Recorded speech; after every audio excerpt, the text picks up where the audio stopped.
sell. So that's why I say bribe them. And it's a flip answer, I know, but get yourself some good mentors who have been through the same wars you have, and get their help. Yeah. Yes. So we have seen people starting up with businesses and continuing it and taking to a new level. But as I hear your profile, you have been starting up businesses, making it successful and selling it off and moving to a new one.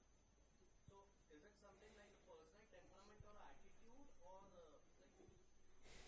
we see it? That's a terrific question. It's not an easy answer for me because my track record does not substantiate what I think I am. I don't start a company. I don't think any entrepreneur does with the express intention to sell it. But I do live by the one axiom which I like to live by, is a deal delayed is a deal betrayed. So if a really good deal comes that is good for the shareholders, good for the employees, and good for the customers, you take it.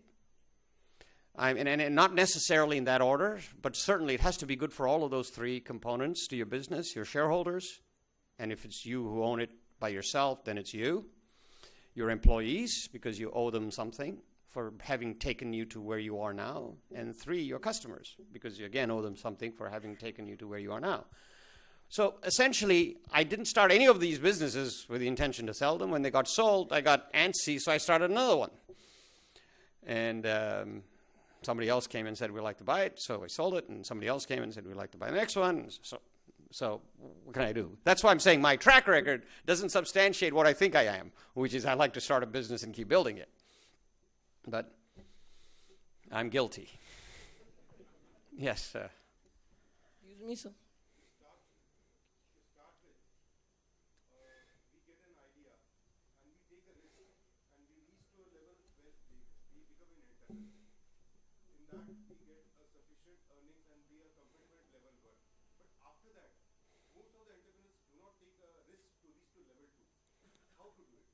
Well, let's talk about essentially what you're defining is a lifestyle business versus a growth business.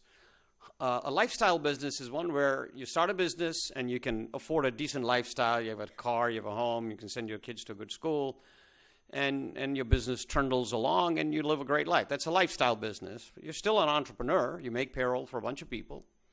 But there's other people who are growth junkies. I call them growth junkies because if the business isn't growing, they're not happy and they go off and look for something else. I think I was one of those. I'm guilty as charged on that one. And so it really comes from temperament. The fact that you have a growth junkie temperament or a lifestyle temperament doesn't mean you're a better or worse entrepreneur. You're still an entrepreneur. It's just your temperament. And the ability to take and grow a business and take more than just the risk of starting a business, but maybe leverage and debt and hiring people that you're not comfortable hiring, and therefore trying to grow the business at a pace that you need a different temperament for that. So it's all a matter of what kind of temperament you have. It's not like, why don't people do that? Those who are inclined to do that will do it, and those that are not will not. I think it's same like those who are entrepreneurs, and those who are not. Do we have time for more questions, or are we running out of... Two more questions. Okay, well, we got... he has the mic. The Michael rule. He who has the mic rules. What can we children as future entrepreneurs do? Pardon? What can we children as future entrepreneurs do? What can children as future entrepreneurs do? What can children? What age are you talking about? Well, I'm 16. 16. Well, you're really not a child. You're a young man. And I think there are lots of things 16-year-olds can do. We at TiE have several programs. One is called TYE, which is for high school kids. And we have a business plan competition. 35 chapters out of our 61 participate. Does Nagpur participate in TYE? Nagpur does. So you should participate in that. You should reach out to... Are your parents entrepreneurially inclined? Yeah, my father... Your father has his own business. Okay, well, then you've got a great mentor right there. and then reach out to Thai. We in fact have, then at a college level, we have Thai programs. We have the All India and the All Asia Business Plan competition, where the winners get pretty nice prizes, and they are sent to the United States for finals. And we have now started in the U.S. an elementary school entrepreneurship program called Lemonade Day. In the U.S., it's very popular to sell lemonade during hot days. So what we do is we create a little work kit where you can give kids about how to build a lemonade stand, how to borrow $20 from your parents on a loan to go out and buy lemons and sugar, how to actually calculate the cost of how much to sell the lemonade at, what profit you make at the end, how do you split it with your friends who are your business partners. So we're trying to teach it even at the age of 8 to 12. They are children. Those are children, not young men and young women like you. So we're trying it, Thai, but we're only 15,000 members. The world is 7 billion people, so 3% of 7 billion is 210 million potential entrepreneurs. So it's a big number.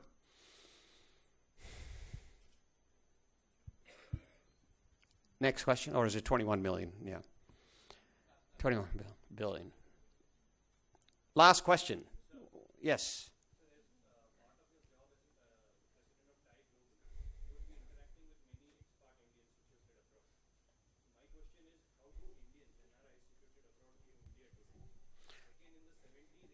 You got 2 questions out of 1, huh?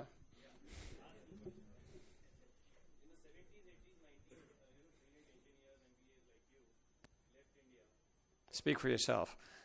Left India, went abroad, and had a success. Do you see a wave of reverse brain drain now in the Indians situated abroad who are willing to come back to Well, the first question was, before I get to the second, what was? You get to interact with lots of experts. Yes. And what's our view of India? Well, our view of India is very positive. We'd like to do all we can to help. We are part of the great Indian diaspora of 30 million people that live outside of India. It's about 30 million people of Indian origin. And we'd like to do our best. I may carry an American passport, but cut me, I bleed Indian. So that's the whole concept of trying to do what you can. Now, as Thai, we can do a little bit more than, let's just say, any expatriate that lives somewhere. But what is kind of interesting to see amongst the Indian diaspora is the charitable giving. When we give, we tend to give to charities that send back money to India, which I think is a bit of a problem because we should also be giving to local charities. But it's also a positive thing where we are really India-focused. So I think the view is positive. I think the success of these supposed brilliant folks has helped the image of India as being cool. It also, I would argue, helped in the lobbying efforts of liberalizing our economy in the early 1990s, because they saw the success that these expatriates were able to achieve. So I don't really call it a brain drain. I think it was very good for India that these people went in those days, changed the image of India abroad and changed the image of India within India. Opened up the doors. I still remember when something foreign was impossible to get a hold of. You can buy it. You'd have to have it smuggled in. So the world has changed, and I think that the reverse brain drain is not an issue. If there are job opportunities here that don't exist there, people will come here. In fact, I have helped 2 American young people, college graduates, get jobs in Bombay. Americans. Goras, as we call them. One was a Gora, one was a Gori. So, people go where the jobs are. That's part of sociological migration patterns that have existed for the last 5,000 years. You go where opportunities for a better life exist versus where you are. So I'm not fussed about brain drains. It was a good thing, I think, that happened that helped our country greatly. Well, thank you all very much. My time's run out. It was a real pleasure. Look forward to spending more time with all of you next 2 days. And a big hand for these guys, too.